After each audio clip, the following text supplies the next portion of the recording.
दिल्ली, सुबह का वक्त। एक बड़े से मैंशन के अंदर काफी चहल पहल थी।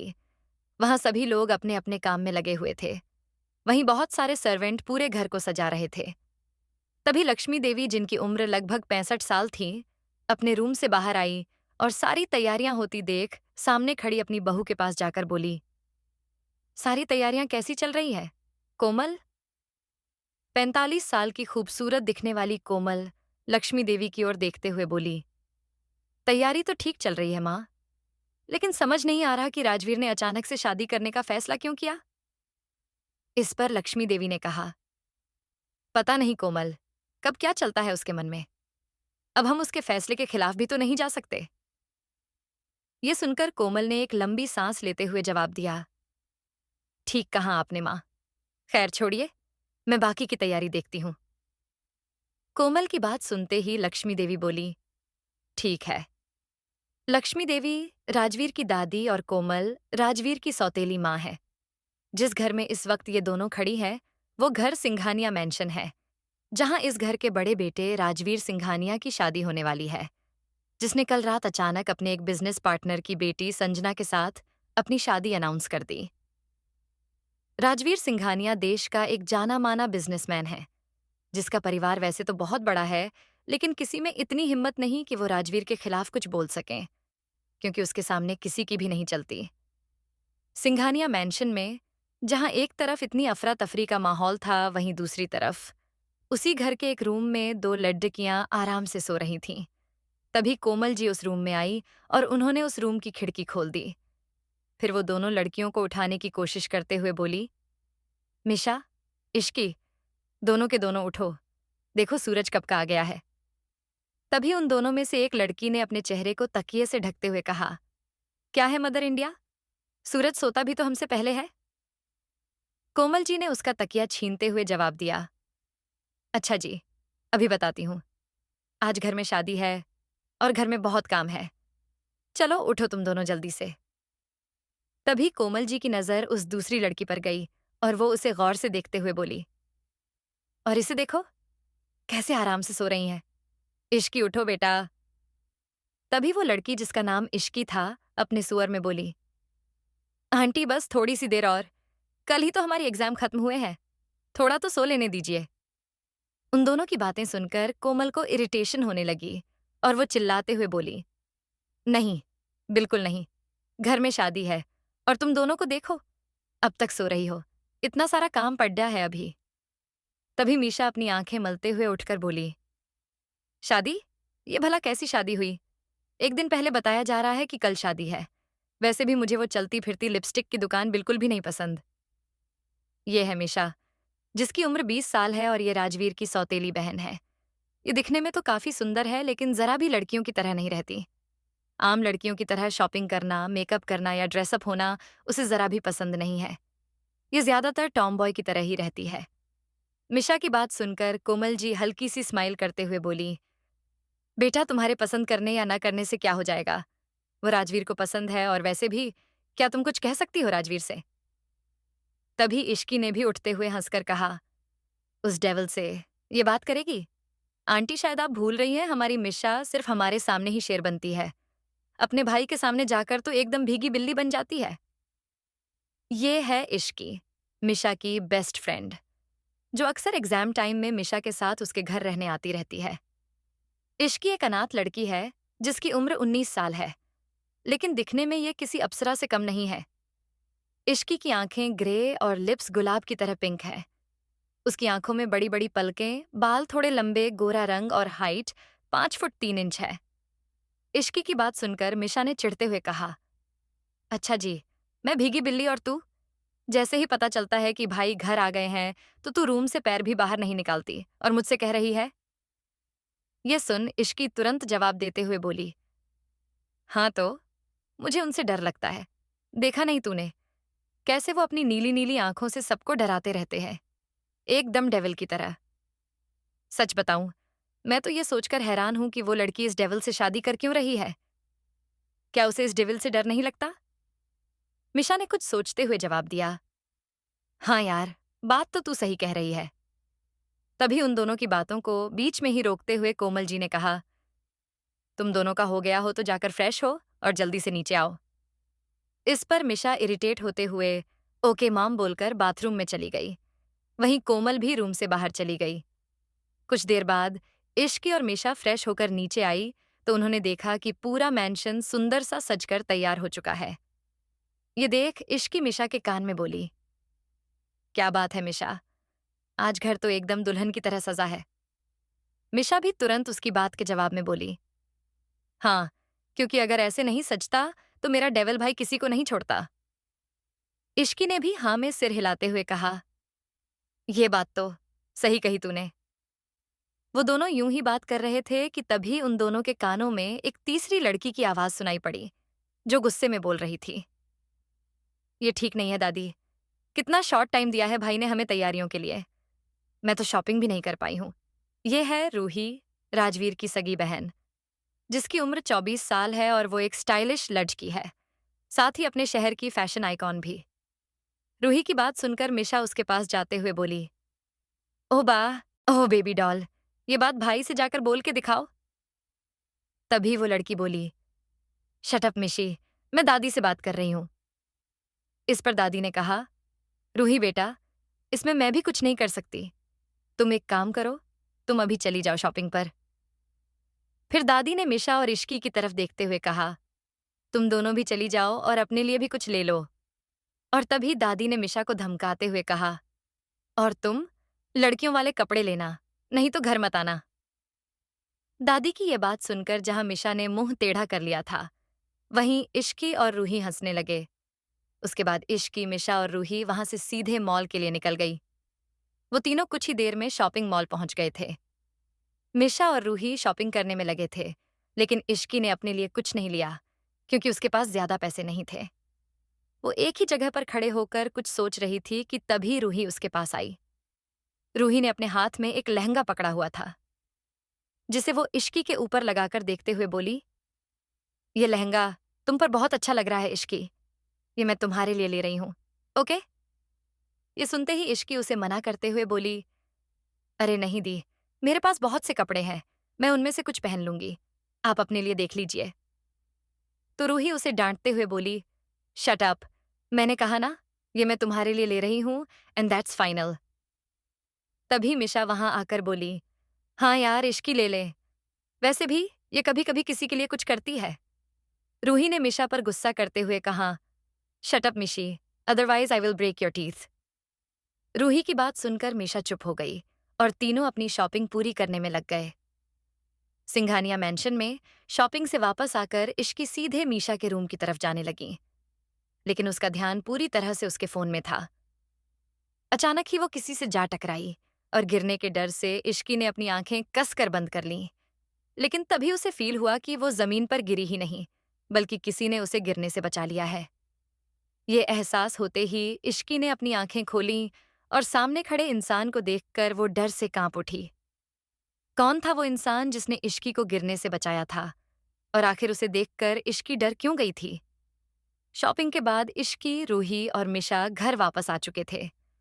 इश्की अपनी ही धुन में कमरे की तरफ चली जा रही थी कि तभी अचानक ही वो किसी से जा टकराई और गिरने के डर से उसने अपनी आंखें कसकर बंद कर लीं। लेकिन तभी उसे फील हुआ कि वो जमीन पर गिरी ही नहीं, बल्कि किसी ने उसे गिरने से बचा लिया है। ये एहसास होते ही इश्की ने अपनी आंखें खोलीं और सामने खड़े इंसान को देखकर वो डर से कांप उठी, क्योंकि उसके सामने खड़ा था राजवीर सिंघानिया, जिसका चेहरा देखकर इश्की डरते हुए मन ही मन बोली, ओह गॉड, मुझे इस डेविल से ही टकराना था, अब मेरा क्या होगा? प्लीज भगवान जी बचा लेना मुझे, कहीं ये डेविल आज मुझे कच्चा ना खा जाए। इश्की लगातार अपने मन में प्रे किए जा रही थी।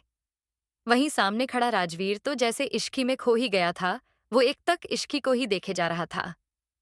राजवीर सिंघानिया की age 29, height 6 foot 1 inch, 8 pack abs और मस्कुलर बॉडी थी। उसकी नीली आंखें और गोरा रंग देखकर कोई भी लड़की उसकी दीवानी होने से खुद को रोक नहीं पाती थी।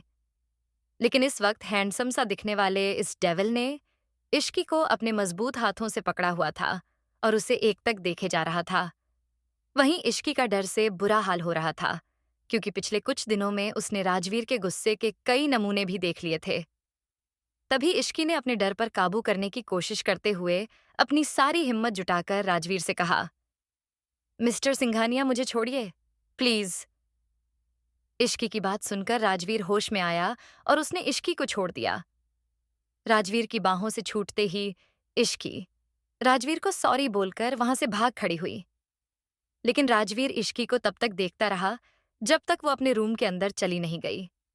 उसके जाने के बाद राजवीर भी अपने रूम में चला गया और अपने असिस्टेंट समर को कॉल करने लगा। समर के कॉल रिसीव करते ही राजवीर बोला, जो काम दिया था वो कब तक होगा? ज्यादा वक्त नहीं है मेरे पास।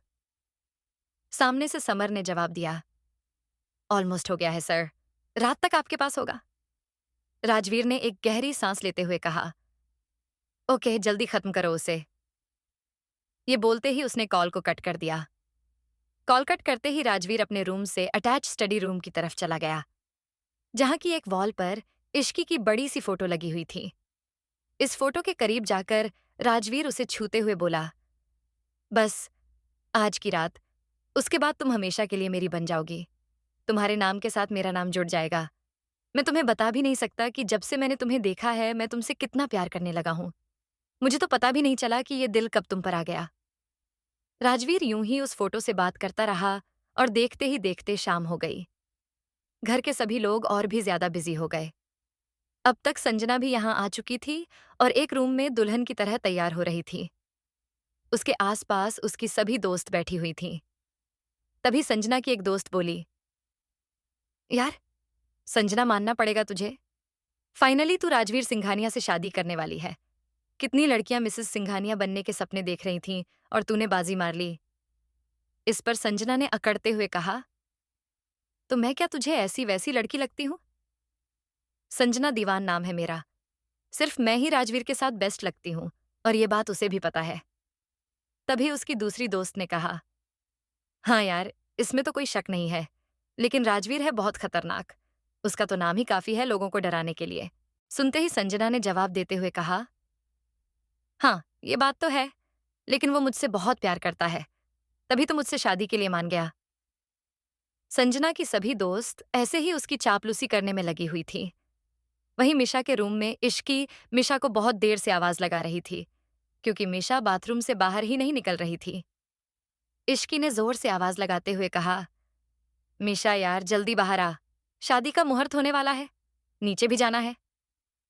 इस बार भी इश्की की आवाज सुनकर मिशा ने दरवाजा नहीं खोला, लेकिन तभी रूही रूम में आई। उसने इस वक्त ब्लू कलर का लहंगा पहना हुआ था। वो जैसे ही रूम में आई तो उसकी नजर इश्की पर ठहर गई और वो अंदर आते हुए बोली, वाओ इश्की, तुम कितनी सुंदर लग रही हो। मैंने कहा था ना, तुम पर यह हॉट पिंक लहंगा बहुत अच्छा लगेगा। इश्की ने आज हॉट पिंक कलर का लहंगा पहना हुआ था और अपने बाल भी खुले छोड़े हुए थे। रूही के कॉम्प्लीमेंट के लिए इश्की ने रूही को थैंक यू कहा और फिर तुरंत मिशा की शिकायत करते हुए बोली, देखिए ना दी, ये मिशा कब से बाथरूम के अंदर घुसी हुई है, निकलने का नाम ही नहीं ले रही है। तभी रूही ने भी चिल्लाकर मिशा को आवाज लगाते हुए कहा, मिशा बाहर आई नहीं तो अब मैं मम्मा को बुलाकर लाती हूँ। मम्मा का नाम सुनते ही मिशा तुरंत गेट खोल के बाहर निकल आई और गुस्सा दिखाते हुए बोली, तुम क्यों मुझे बार बार मम्मा के नाम की धमकी देती रहती हो? मिशा की बात सुनकर रूही और इश्की कुछ नहीं बोले, बल्कि वो तो बस हैरान होकर मिशा को ही देखते रह गए, क्योंकि मिशा ने आज पहली बार लेडी डेंकियों की तरह ड्रेसअप किया हुआ था। उसने इस वक्त वाइन कलर का लहंगा पहन रखा था। मिशा को इस गेटअप में देखकर रूही बोली, फाइनली मुझे आज मेरी बहन मिल गई, वरना मुझे तो लगने लगा था कि मैं इकलौती बेटी हूं सिंघानिया परिवार की। रूही की बात सुनकर मिशा बुरी तरह से चिढ़ गई, लेकिन तभी रूही का साथ देते हुए इश्की ने कहा, आपने ठीक कहा दी, मुझे भी कभी कभी लगता था कि मैं एक गुंडे के साथ रहती हूँ। इतना कहते ही रूही और इश्की दोनों हंसने लगे। तभी रूही अचानक से सीरियस होकर कुछ सोचते हुए बोली, मेरे पास एक और प्लान है। इश्की ने हैरान होते हुए पूछा, वो क्या दी? इश्की का सवाल सुनकर रूही वहां से कहीं जाते हुए बोली, एक मिनट, आखिर क्या चल रहा है रूही के दिमाग में? क्यों डरती थी इश्की राजवीर से? और क्या कर रही है राजवीर के स्टडी रूम में इश्की की तस्वीर? मेरे पास एक और प्लान है। रूही के ये कहते ही इश्की ने हैरान होते हुए पूछा, वो क्या है दी? इश्की का सवाल सुनकर रूही वहां से कहीं जाते हुए बोली, एक मिनट। कुछ ही देर में रूही एक लिपस्टिक लेकर आई और मिशा को लगाने लगी। जल्द ही इश्की और रूही ने मिलकर मिशा का पूरा मेकअप कर दिया और फिर मेकअप पूरा होते ही रूही उसकी तरफ देखकर नजर उतारते हुए बोले, अब लग रही है ना तू दुल्हे की बहन। कुछ ही देर में इश्की, रूही और मिशा तीनों नीचे हॉल में आ चुके थे। आज पूरा सिंघानिया मैंशन लाइट से जगमगा रहा था। चारों तरफ सुंदर फूलों से डेकोरेशन किया हुए थी। हॉल के बीचों बीच मंडप बना हुआ था, जिसमें बैठे पंडित जी शादी की तैयारियां कर रहे थे। इस शादी को अटेंडेड करने के लिए देश के बड़े बड़े लोगों के साथ ही मीडिया वाले भी मौजूद थे। सभी लोग राजवीर की इस सडन शादी की अनाउंसमेंट से पूरी तरह शॉक में थे। यही वजह थी कि आज सभी न्यूज चैनल की हाईलाइट ये शादी ही थी। कोई भी राजवीर सिंघानिया की शादी मिस नहीं करना चाहता था। वहीं दूसरी तरफ इश्की, रूही और मिशा के नीचे आते ही वहां मौजूद सभी लोगों का ध्यान उनकी तरफ खिंचा चला गया। घरवाले तो मिशा के इस अवतार को देखकर शॉक्ड ही हो गए थे, लेकिन बाकी सारे गेस्ट बस इश्की की खूबसूरती को ही देखे जा रहे थे, खासकर लड़के। तभी मिशा के पास एक आदमी आया, जिसका नाम अर्नव सिंघानिया था। ये राजवीर के पापा हैं, जिनकी उम्र 51 है, पर दिखने में वो अभी भी 43 या 44 के ही लगते हैं। अर्नव जी मिशा के पास आकर बोले, क्या बात है, मुझे तो लगा था आज तक मेरे 3 बेटे थे, पर आज पता चला मेरी एक और बहुत खूबसूरत बेटी भी है। अर्नव जी की ये बात सुनकर रूही हंसते हुए बोली, आपने सही कहा डैड, मैंने भी मीशी से यही कहा था। फिर सभी एक साथ हंसने लगे तो मिशा मुंह बनाते हुए बोली, हाँ, हाँ, हाँ, वेरी फनी। डैड यहाँ पर जोक मारने से अच्छा है आप जाकर अपने बेटे से पूछें कि उसे ये क्या शादी का भूत चढ़ा हुआ है, वो भी इस लिपस्टिक की दुकान से। मिशा की बात सुनकर अर्नव जी ने कहा, मेरा बेटा तुम्हारा भाई है, अगर तुमको इतनी ही प्रॉब्लम है इस शादी से तो तुम खुद क्यों नहीं पूछ लेती? मेरे कंधे पर बंदूक रखकर क्यों चला रही हो? मिशा ने तुरंत जवाब में कहा, जब आप उस डेविल के फादर होकर भी उनके सामने कुछ नहीं कह पाते तो मैं तो क्या ही बोल लूंगी। इस पर अर्नव जी थोड़ा सा स्माइल करते हुए बोले, इसलिए चुपचाप ये शादी एंजॉय करो। वैसे इस सब में सारी गलती मेरे पापा की है, उन्होंने बिल्कुल अपनी तरह बना दिया है राजवीर को। अर्नव जी की बात पर मिशा ने अग्री होते हुए कहा, हाँ, और वो खुद तो ऊपर चले गए और हमें छोड़ गए भुगतने के लिए। वहीं दूसरी तरफ राजवीर अपने रूम में दूल्हे के गेटअप में पूरी तरह तैयार था। उसने आज गोल्डन कॉलर का कुर्ता पहना हुआ था और उसके सिर पर सेहरा भी था, जिसमें सुंदर सा डायमंड ब्रूच लगा था। इस वक्त राजवीर के हाथ में कुछ पेपर्स थे और उसके सामने संजना के पापा खड़े थे, जिनका नाम केशव दीवान था। संजना के पापा राजवीर की तरफ देखते हुए बोले, राजवीर, जैसा तुमने कहा था, मैंने सारे शेयर्स के ट्रांसफर पेपर पर साइन कर दिए हैं। अब तो इस शादी में कोई प्रॉब्लम नहीं होगी ना? इस पर राजवीर बिना किसी एक्सप्रेशन के बोला, नहीं, अब कोई प्रॉब्लम नहीं होगी, चलिए नीचे चलते हैं। राजवीर का जवाब सुनकर केशव जी ने राहत की सांस ली और बोले, ठीक है, चलो। जल्द ही राजवीर सीढ़ियों पर आकर खड़ा हुआ और फिर एक एक करके सीढ़ियों से नीचे उतरने लगा। वहीं इस वक्त नीचे मौजूद सभी लोगों की नजरें सिर्फ राजवीर पर ही रुकी हुई थीं। वो इस वक्त किसी राजकुमार से कम नहीं लग रहा था। उसे देखकर वहां मौजूद सभी लड़कियों की तो जैसे सांसें ही थम गई थीं। तभी मिशा फुसफुसाकर रूही के कान में बोली, यार, कुछ भी कह लो, भाई हैंडसम तो बहुत है, पता नहीं आज कितनी लड़कियों का दिल टूटने वाला है। मिशा की बात सुनकर रूही ने कहा, हाँ मिशी, बात तो तू ठीक कह रही है। वहीं मिशा और रूही के बगल में खड़ी इश्की भी इस वक्त एक तक राजवीर को ही देखते हुए मन ही मन बोली, दिखने में तो ये बिल्कुल सपनों के राजकुमार जैसे लगते हैं, लेकिन हकीकत में बिल्कुल डेविल है। दूसरी तरफ राजवीर नीचे आकर कुछ बिजनेसमैन से मिल ही रहा था कि तभी उसकी नजर इश्की पर पड़ी, जो इस वक्त बहुत ज्यादा प्यारी लग रही थी। राजवीर ने इश्की को बहुत प्यार से देखा और फिर तुरंत ही अपने असिस्टेंट को कुछ इशारा करके मंडप पर जाकर बैठ गया। कुछ ही देर में पंडित जी ने मंत्र पढ़ना शुरू कर दिया। संजना को भी मंडप में बुला लिया गया था। संजना की सभी दोस्त उसे अपने साथ लेकर आ रही थीं। इस वक्त संजना ने रेड कलर का लहंगा पहना हुआ था, जिसमें वो बहुत सुंदर लग रही थी। उसके चेहरे से स्माइल जाने का नाम ही नहीं ले रही थी। उसको देखकर मिशा इश्की से बोली, आज तो ये भी सुंदर लग रही है यार। इस पर इश्की ने मुस्कुराकर कहा, हाँ सुंदर तो लग रही है, और वैसे भी लड़की अपनी शादी वाले दिन ही सबसे ज्यादा सुंदर लगती है। तो मिशा बोली, पर जो भी हो, तेरे से कम ही सुंदर है। इस पर इश्की ने स्टाइल मारते हुए कहा, अब मैं क्या करूं, अगर मैं परियों की तरह सुंदर हूं तो। मिशा मुंह बनाते हुए बोली, बस कर, जब देखो खुद की तारीफ करती रहती है। और इश्की ने हंसकर कहा, शुरू किसने किया? तभी रूही उन दोनों को बीच में ही रोकते हुए बोली, अरे बस भी करो तुम दोनों, शादी देखो चुपचाप। अब तक संजना भी मंडप पर जाकर बैठ चुकी थी और धीरे धीरे रस्में आगे बढ़ने लगी कि तभी अचानक से वहां की सभी लाइट चली गई। इस अंधेरे में सभी लोगों की आवाजें गूंजना शुरू हो गई। इस पर मिशा कंफ्यूज सी होकर बोली, यार ये लाइट कैसे चली गई? तभी अर्णव जी ने तेज आवाज में ऑर्डर देते हुए कहा, कोई स्टाफ जाकर लाइट्स चेक करो। चारों तरफ हलचल का माहौल हो चुका था। तभी इस अंधेरे में एक प्रोजेक्टर की लाइट ने सबका ध्यान अपनी तरफ खींचा, जहां एक वीडियो प्ले हो रहा था। उस वीडियो में केशव जी के सभी काले कामों के सबूत फ्लैश हो रहे थे। ये देखकर सारे मीडिया वाले उसकी फोटो लेने लगे और सभी लोग शॉक्ड रह गए कि ये सब हो क्या रहा है। तभी केशव जी चिल्लाकर बोले, ये सब क्या बकवास चल रहा है यहाँ पर, बंद करो इसे। ये कहते ही उन्होंने आगे जाकर प्रोजेक्टर को नीचे फेंक दिया। इसी के साथ सारी लाइट्स ऑन हो गई और राजवीर चलकर उनके पास आकर खड़ा होते हुए बोला, तो कैसा लगा मेरा सरप्राइज? तुमने मुझे 48 घंटे दिए थे अपनी बेटी से शादी करने के लिए, और देखो, इन 48 घंटे में मैंने तुम्हें सड़क पर ही नहीं बल्कि सलाखों के पीछे भी भेजने का इंतजाम भी कर दिया। तभी राजवीर ने चारों तरफ खड़े लोगों को एक नजर देखा और फिर से केशव जी की तरफ देखते हुए आगे कहा, अब देख लिया राजवीर सिंघानिया से उलझने का अंजाम। यहाँ मौजूद लोगों के साथ साथ पूरे देश ने ये देख लिया है कि किस तरह तुम इस देश को खोखला कर रहे हो। तो इसे कहते हैं, जैसा हाल वैसा ही तमाचा।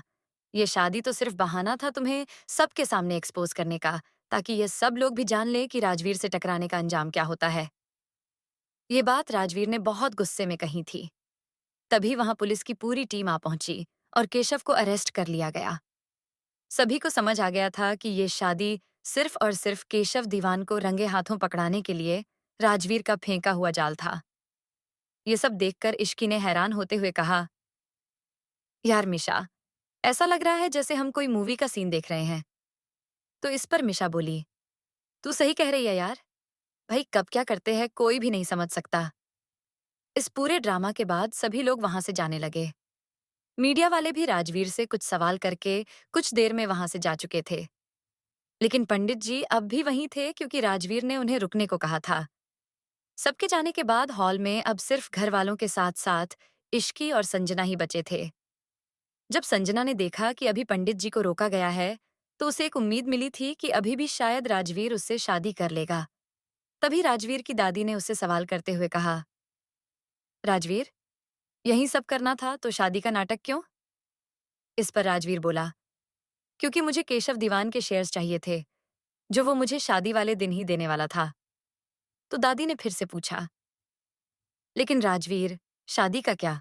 तुझे याद तो है ना कि तुझे आने वाले 2 दिनों में शादी तो करनी ही होगी, क्योंकि तेरे दादाजी ने वसीयत में लिखा है कि तुझे 30 से पहले पहले शादी करनी है, नहीं तो ये सारी प्रॉपर्टी ट्रस्ट में चली जाएगी, और फिर अब तो तू 2 दिन बाद 30 का भी हो जाएगा। इस पर राजवीर बोला, मैं कुछ नहीं भुला दादी, मेरी शादी आज और अभी होगी। राजवीर की बात सुनकर अर्णव जी ने कंफ्यूज होते हुए पूछा, तुम संजना से शादी करोगे? राजवीर ने साफ इनकार करते हुए कहा, नहीं।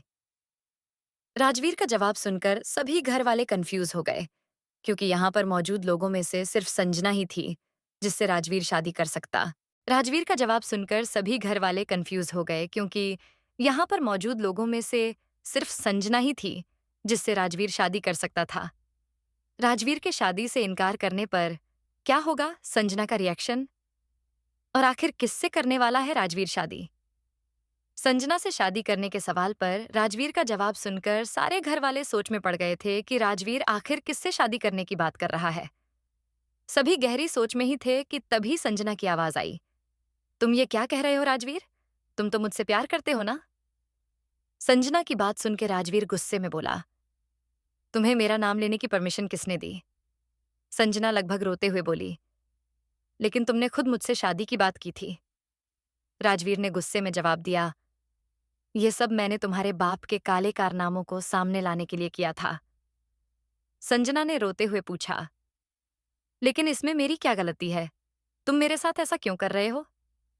राजवीर ने अपने दांत पिसते हुए गुस्से से कहा, तुम्हारी क्या गलती है? तुम्हें क्या लगा था तुम मेरी ड्रिंक स्पॉइल कर दोगी और मुझे पता भी नहीं चलेगा? तुमने ये सब किया क्योंकि मैंने तुमको ऐसा करने दिया। तो अब तुमको अगर मेरे गुस्से से खुद को बचाना है, तो यहां से निकल जाओ। राजवीर को इतने गुस्से में देखकर संजना वहां से चुपचाप चली गई। राजवीर के गुस्से से घर के भी सभी लोग डर चुके थे। तभी अर्णव जी बोले, राजवीर, अगर तुम्हें संजना से शादी नहीं करनी, तो तुम किससे शादी करोगे? अर्णव जी की बात सुन के राजवीर इश्की की तरफ पलटा और उसकी तरफ चल दिया। ये देख के इश्की मिशा के कान में फुसफुसाकर बोली, ये डेविल हमारी तरफ क्यों आ रहा है? मिशा ने भी कंफ्यूज होते हुए कहा, मुझे क्या पता, मैंने तो आज कुछ भी नहीं किया। इश्की और मिशा बात कर ही रहे थे कि तभी राजवीर उनके सामने आया और इश्की का हाथ पकड़ के मंडप की तरफ लेकर जाने लगा। घर के सभी लोग ये देख के शॉक हो गए। इश्की को भी कुछ समझ नहीं आ रहा था कि ये सब हो क्या रहा है। वो तो राजवीर के गुस्से को देखकर कुछ बोल ही नहीं पा रही थी। तभी दादी जी हिम्मत करके बोली, राजवीर बेटा, ये क्या कर रहे हो? राजवीर एक वर्ड में जवाब देते हुए सीरियस टोन में बोला, शादी। राजवीर के इस जवाब को सुनकर सभी घर वाले चुप हो गए, क्योंकि राजवीर की बात के पीछे छुपे हुए गुस्से और इरिटेशन को सब समझ गए थे। तभी मीशा अपने मन में बोली, ओह गॉड, मेरी प्यारी दोस्त की आज बलि चढ़ने वाली है। मुझे कुछ तो करना चाहिए। मिशा राजवीर को रोकने के लिए कुछ कहने ही वाली थी कि तभी दादी ने उसका हाथ पकड़कर नामे सिर हिला दिया। मिशा चुपचाप खड़ी हो गई और राजवीर इश्की को लेकर मंडप में बैठ गया। राजवीर ने आते ही पंडित जी को मंत्र पढ़ने के लिए कहा और वहीं इश्की अपने मन में बोली, ये क्या हो रहा है मेरे साथ? मेरी शादी हो रही है, वो भी इस डेविल से? नहीं नहीं, ऐसा नहीं हो सकता, मैं जरूर कोई सपना देख रही हूं। इश्की ये सब सोचते हुए मिशा की तरफ देखने लगी, जैसे वो कह रही हो कि बचा ले मुझे। लेकिन मिशा ने भी उसकी शक्ल देखकर बेचारों जैसी शक्ल बना ली। ये देख इश्की समझ चुकी थी कि अब कोई इस शादी को नहीं रोक सकता। तभी इश्की हिम्मत करके राजवीर से बोली, ये आप क्या कर रहे हैं मिस्टर सिंघानिया? मुझे आपसे शादी नहीं करनी। इश्की की ये बात सुनकर राजवीर ने उसे गुस्से से घूर के देखा, जिससे इश्की डर के चुप हो गई और उसने अपनी गर्दन नीचे कर ली। तभी पंडित जी ने दोनों को फेरों के लिए खड़े होने को कहा। ये सुनते ही राजवीर तुरंत खड़ा हो गया, लेकिन इश्की अपनी जगह से उठी ही नहीं। ये देख राजवीर ने उसका हाथ पकड़कर उसे खड़ा किया और फेरे लेना शुरू कर दिया। इश्की भी धीरे धीरे अपने कदम बढ़ाते हुए राजवीर के साथ फेरे लेने लगी। 7 फेरे खत्म होने के बाद दोनों वापस से अपनी जगह पर बैठ गए। फेरे पूरे होते ही पंडित जी ने राजवीर को मंगलसूत्र पहनाने को कहा, तो कोमल जी ने आकर राजवीर के हाथों में मंगलसूत्र दे दिया और राजवीर ने वो इश्की को पहना दिया। फिर थोड़ी ही देर में उसने इश्की की मांग में सिंदूर भी भर दिया। राजवीर के इश्की की मांग में सिंदूर भरते ही पंडित जी बोले, शादी संपन्न हुई। आज से आप लोग पति पत्नी हैं। अब आप दोनों बड़ों का आशीर्वाद ले लीजिए। ये सुनकर इश्की होश में आई और फिर खुद से ही बुदबुदाते हुए बोली, ये मेरे साथ क्या हो गया? मेरी शादी हो गई, वो भी इस दीवाल से। मैं कैसे रहूंगी इनके साथ? इश्की ये सब सोच ही रही थी कि तभी राजवीर उसे लेकर दादी के पास गया और उनसे आशीर्वाद लेने लगा। दादी से आशीर्वाद लेने के बाद राजवीर और किसी के पास आशीर्वाद लेने नहीं गया। तो ये देखकर अर्णव जी और कोमल जी को काफी बुरा लगा, लेकिन उनको पहले से ही पता था कि राजवीर ऐसा ही करेगा। लेकिन तभी अर्णव जी राजवीर को टोकते हुए बोले, राजवीर, तुमने इश्की से शादी तो कर ली, ठीक है, लेकिन जिस वजह से की है उसके लिए यह शादी वेल नहीं है। इश्की की उम्र अभी 19 है और लड़कियों की शादी की लीगल एज अब 21 हो गई है। कोर्ट इस शादी को एक्सेप्ट नहीं करेगा और तुम्हारी शादी भी रजिस्टर नहीं हो पाएगी। अर्णव जी की बात सुनकर राजवीर सीरियस टोन में बोला, आप इस बात की चिंता मत कीजिए। मैंने वसीयत में अपनी शादी की एज 30 से 32 करवा दी है। इसका मतलब इश्की के 21 होने तक का टाइम है हमारे पास। जब इश्की 21 की होगी, शादी तब रजिस्टर हो जाएगी। राजवीर ये बात बोलकर सीधे अपने रूम में चला गया और नीचे खड़े सभी लोग उसे जाते हुए देखते रहे। तभी कोमल जी इश्की के पास आकर उसे प्यार से आशीर्वाद देते हुए बोली, बेटा, अब इस पवित्र बंधन में बंधी हो तो इसे पूरे दिल से निभाना। तभी मिशा भी इश्की के पास आकर बोली, पवित्र बंधन में या जबरदस्ती के बंधन में?